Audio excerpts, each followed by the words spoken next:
Under Pakistani military escort, we followed a route etched into history. This is the Khyber Pass, gateway to Afghanistan. Invading armies have come this way for centuries. Today, there is chaos and conflict on both sides of this border. People here blame one thing.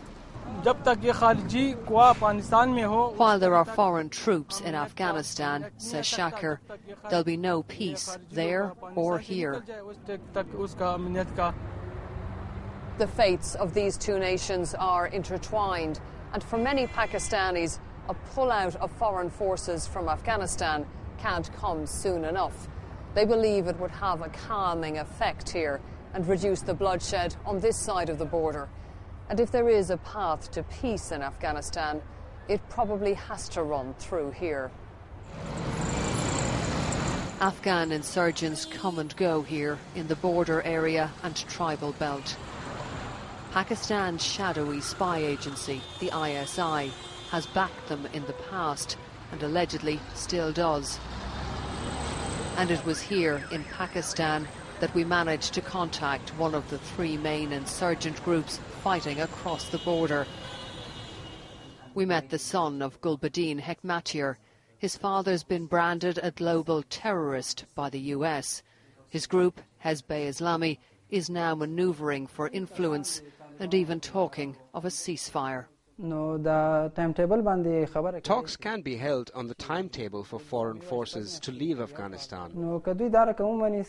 If they agree to be confined to their bases and give a specified time frame for leaving, then there can be a ceasefire. Whatever the future for its neighbour, Pakistan is still battling its own Taliban.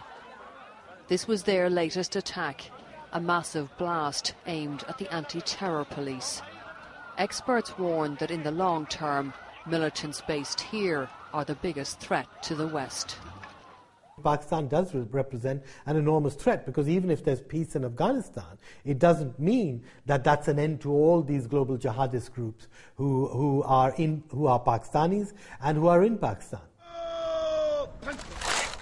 Back at the border, a passing out parade.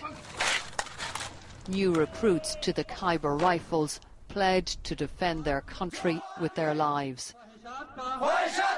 Pakistan has paid a high price for supporting NATO in Afghanistan. If it's ignored, it could jeopardize a deal. They would ignore Pakistan only at their own peril. Pakistan would be excluded only with the implications for America, and unfortunately maybe implications for Afghanistan, I think, which nobody would want. Pakistan is eager for the end game across the border, but its forces know if NATO goes too soon, there could be even greater instability here. Orla Guerin, BBC News in the Khyber Pass.